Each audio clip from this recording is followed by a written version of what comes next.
Selamat datang di YouTube channel Padiksi Unisbank. Oke, kali ini kita akan bedah buku yang menarik banget, judulnya Organized Thinking for the Disorganized Mind, karya Rex Baker. Di tengah dunia yang serba cepat dan menuntut kita buat selalu produktif, ada satu hal yang aneh, tapi mungkin sering kita rasakan. Pertanyaan ini kena banget kan?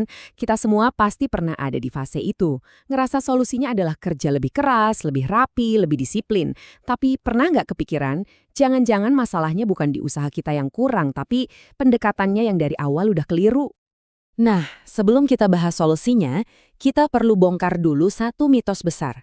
Sesuatu yang tanpa sadar sering banget jadi sumber rasa bersalah dan frustrasi kita. Kutipan ini benar-benar mewakili perasaan banyak orang ya. Seringkali nasihat-nasihat produktivitas itu terdengar kayak lagi menghakimi. Seolah-olah kalau kita berantakan, itu artinya kita gagal secara moral, kayak punya dosa yang harus diakui. Dan ini dia nih, bagian yang bahayanya. Kita jadi mulai menyalahkan diri sendiri, ngasih label ke diri kita, pemalas atau kurang disiplin. Padahal, kata buku ini, mungkin kita cuma lagi mencoba memalu sekrup. Alatnya yang salah, bukan kita orangnya. Nah, Rex Baker ini menawarkan sebuah alternatif yang rasanya melegakan banget. Yuk kita lihat gimana cara dia mengubah sudut pandang kita soal masalah ini. Coba deh kita lihat perbedaannya. Di satu sisi, ada pandangan lama yang isinya cuma nyalahin-nyalahin diri sendiri. Terus, di sisi lain, ada paradigma baru yang ngelihat ini sebagai masalah desain. Jadi ini bukan soal siapa Anda, tapi soal sistem apa yang Anda bangun untuk diri Anda sendiri. Intinya tuh gini, berantakan itu bukan takdir yang harus pasrah diterima. Itu cuma sebuah pola. Dan sama kayak pola-pola lainnya, pola ini bisa kita pelajari, kita petakan, dan yang paling penting, bisa kita kelola pakai strategi yang cerdas.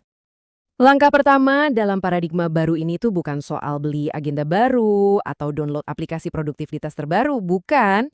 Langkah pertamanya justru lihat ke dalam diri kita sendiri. Coba deh kenali diri Anda. Apakah Anda tipe orang yang kreatif, yang idenya suka loncat-loncat ke sana kemari? Atau jangan-jangan Anda seorang perfeksionis yang malah jadi susah mulai karena takut hasilnya nggak sempurna? Atau mungkin seorang idealis yang punya banyak banget rencana besar, tapi malah kewalahan sama detail-detail kecilnya. Memahami kecenderungan alami kita itu jadi fondasi buat bangun sistem yang beneran cocok dan jalan buat kita. Oke, setelah kita kenal sama pola pikir unik kita, sekarang waktunya bangun sesuatu yang bisa mendukungnya. Kita masuk ke pilar kedua, merancang sistem yang cerdas. Coba perhatikan kata kuncinya di sini, mengurangi kebutuhan membuat keputusan. Jadi, sistem itu bukan cuma soal kebiasaan baik ya. Sistem itu semacam arsitektur yang sengaja kita rancang buat membebaskan energi mental kita.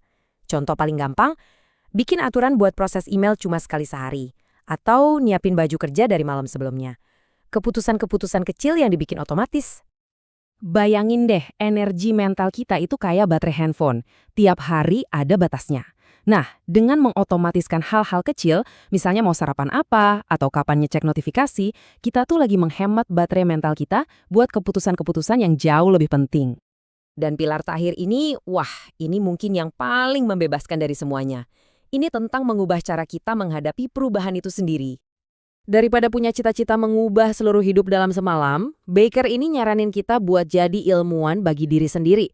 Pilih satu hal kecil aja, misalnya ngerapiin meja 5 menit sebelum tidur. Lakuin itu selama beberapa minggu. Gimana rasanya? Membantu nggak? Terasa berat? Pendekatan ini bikin perubahan jadi terasa jauh lebih ringan dan bisa diatur. Kita semua tahu kan, jebakan mentalitas, segalanya atau tidak sama sekali ini. Tekanannya besar banget. Sekali kita gagal, rasanya pengen nyerah aja semuanya. Nah, kalau eksperimen mikro ini, sebaliknya, dia ngajarin kita bahwa setiap langkah kecil itu adalah kemajuan. Jadi kalau ketiga pilar ini kita gabungin, paham diri, rancang sistem, dan bereksperimen, terus apa? Apa sih gambaran besarnya? Tujuan akhirnya itu apa? Di era sekarang ini, di mana perhatian kita ditarik kemana-mana tanpa henti, kemampuan untuk fokus itu udah kayak punya superpower. Makanya pendekatan Baker ini relevan banget. Ini bukan lagi soal efisiensi kerja semata, tapi udah masuk ke ranah kesejahteraan mental.